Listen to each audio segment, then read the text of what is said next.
भाजप शिवसेना युतीचा जाहीरनामा हा उद्या जाहीर होणार आहे। उद्या दुपारी 12 वाजता मुख्यमंत्री देवेंद्र फडणवीस, उपमुख्यमंत्री एकनाथ शिंदे यांच्या उपस्थितीमध्ये हा जाहीरनामा प्रकाशित केला जाणार आहे। मंत्रालय परिसरातील महिला आर्थिक विकास महामंडळ या ठिकाणी हा जाहीरनामा प्रकाशित केला जाणार आहे। तर या जाहीरनाम्यामध्ये मुंबईत केलेल्या विकास कामांचा उल्लेख असणार आहे, तर भविष्यामध्ये आणखी कुठले विकास कामं करणार याचाही रोडमॅप हा दिला जाण्याची शक्यता आहे।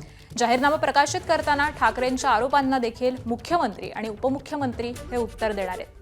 त्यामुळे उद्या दुपारी 12 वाजता हा जाहीरनामा प्रसिद्ध केला जाणार आहे आणि आज संदर्भातली माहिती देतात आमचे प्रतिनिधी राजू सोनावणे। राजू, पाहतो आपण मुंबई महानगरपालिका निवडणुकीच्या प्रचाराला काही दिवस उरलेले आहे। असं असताना सगळ्या पक्षांचे जाहीरनामे प्रकाशित झालेले आहेत। मात्र युती म्हणून शिवसेना आणि भाजपचा आतापर्यंत प्रकाशित झाला नव्हता। हा जाहीरनामा जो आहे तो उद्या दुपारी 12 वाजता मंत्रालय परिसरातील महिला विकास आर्थिक महामंडळ या ठिकाणी हा जाहीर होणार आहे आणि याला जाहीर करण्यासाठी राज्याचे मुख्यमंत्री देवेंद्र फडणवीस, उपमुख्यमंत्री एकनाथ शिंदे हे दोघेही उपस्थित असणार आहे। खरं तर या जाहीरनाम्याकडे सगळ्यांचं लक्ष लागलेलं आहे।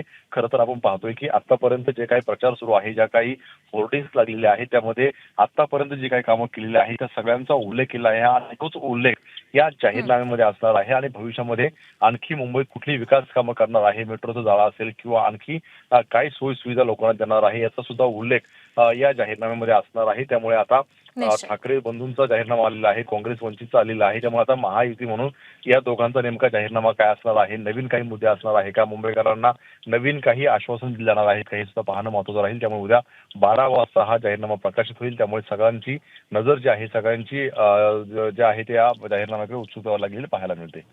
अगदी धन्यवाद राजू या सविस्तर माहितीसाठी। एबीपी माझा, उघडा डोळे बघा नीट।